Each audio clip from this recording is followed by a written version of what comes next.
Good day, everyone. Today, we'll be discussing the historical background of the English curriculum in the Philippines. This topic is important because it helps us understand why English is such a big part of our education system today. From how we learn in class to how we communicate professionally.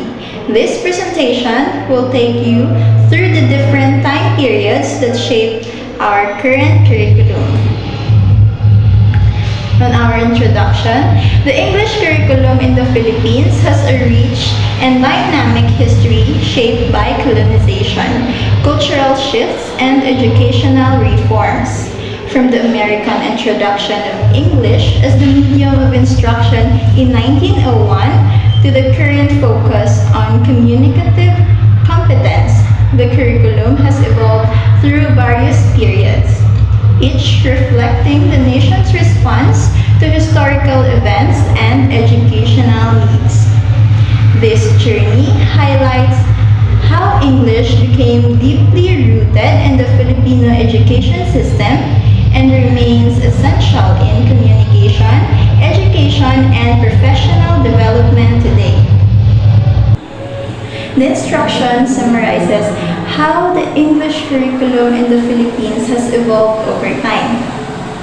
From just teaching basic grammars and vocabulary, it now focuses on communicative competence, meaning students are taught how to use English in real-life situations, like writing, emails, giving presentations, or participating in job interviews.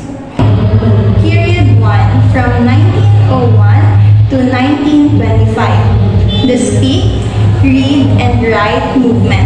During this time, it was essential to use a standard instruction tool in the archipelago to get the work of opening schools completed quickly and efficiently. The authorities found that the inhabitants spoke regional languages and that Spanish was restricted to few Filipinos. Let's go back to 1901 during the American colonization. At that time, there were many different languages spoken in the Philippines, and Spanish was only used by a few. The Americans needed a way to teach large numbers of students across the country, so they introduced English as the standard language of instruction. For example, imagine you're in a school in 1901 and your classmates all speak different dialects. Some speak Cebuano, others Ilocano, and others Kapampangan. It would be hard to teach everyone in their own language. That's why English became a practical choice. They focused on basics like speaking, reading, and writing in English, similar to how, even today, students are taught English starting from elementary school. This is the reason why subjects like math, science, and English are taught in English today. Even in college, English is still the main language used in instruction, especially for professional courses like nursing, engineering, or education. Good evening, everyone. So this is for the continuation of our report in Period 1. It was then agreed that the English language should be the language of instruction. So this period highlights the practical need for a standardized language to be used in schools, which is the English language. Since the Philippines had a diverse population speaking different regional languages, implementing English as a common language for education ensured a more efficient and organized approach to learning. So for the next bullet, the desire to use English has proven to be a gesture of goodwill, and Americans readily agreed to teach their language. So this emphasizes the Americans' intention to present English as a gift to Filipino people. a sign of goodwill and a means of fostering a positive relationships with Filipinos. So they saw, or the Americans saw, teaching their language as a way to build bridges and facilitate cooperation between the two nations. Hello everyone. So let's proceed to the next bullet. So the Thomasites became the first American teachers to lecture as they were chosen by the Board of the United States Civil Service. So one of the most significant milestones in the history of the English curriculum in the Philippines was the arrival of the Thomasites in 1901. These were the first American teachers sent by the United States government to help establish a public school system in the country.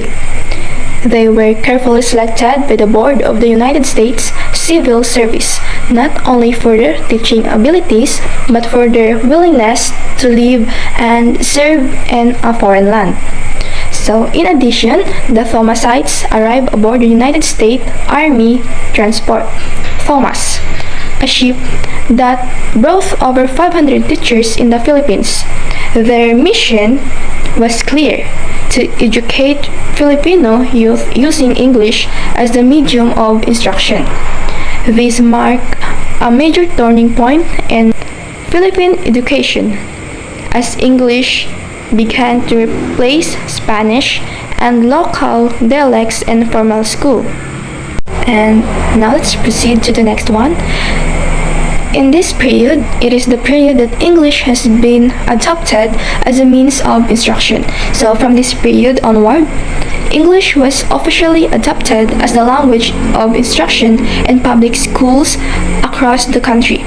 It wasn't just a subject. It became the primary language used to teach all other subjects, from math to science to history. This move laid the foundation for what we now recognize as the English curriculum in the Philippines and was a significant step in shaping the Filipino educational system we know today. Good afternoon, sir.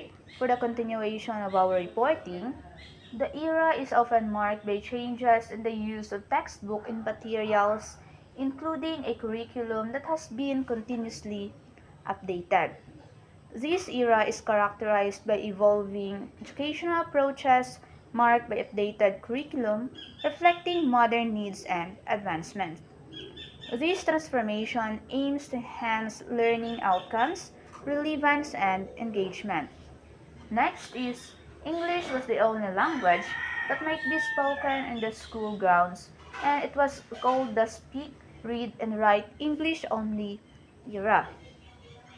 During the Speak, Read, and Write Only English era, English was strictly enforced as the sole language used within the school premises. This policy aimed to immerse students in the language, enhancing their proficiency in speaking, reading, and writing English. So, everyone, let us move on to the next slide.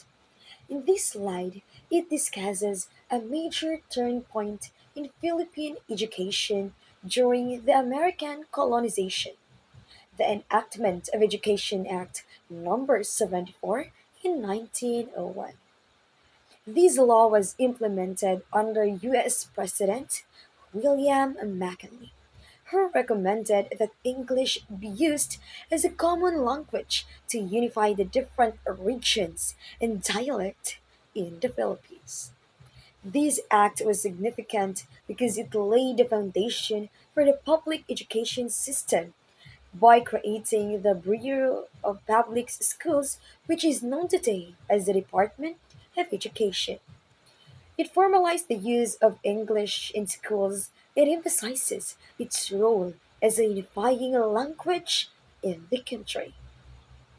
And in the next slide, in this slide, it explains how English became the primary medium of instruction in schools.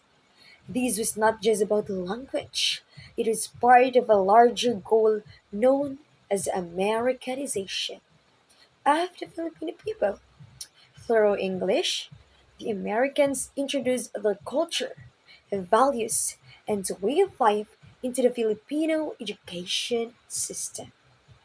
Filipino children were fully immersed in English instruction, which meant that classrooms were not only spaces for learning language, but also tools for shaping a new, more American influence identity. In conclusion, from 1901 to 1925, the American colonial period brought a major changes to Philippine education through Education Act number 74 in 1901 and the adoption of English as the medium of instruction. This speak, read, and write English only era deeply influenced how Filipino learn and communicate. Understanding this history helps appreciate the lasting impact of English in an education system until today. That's all for our reporting. Thank you for watching.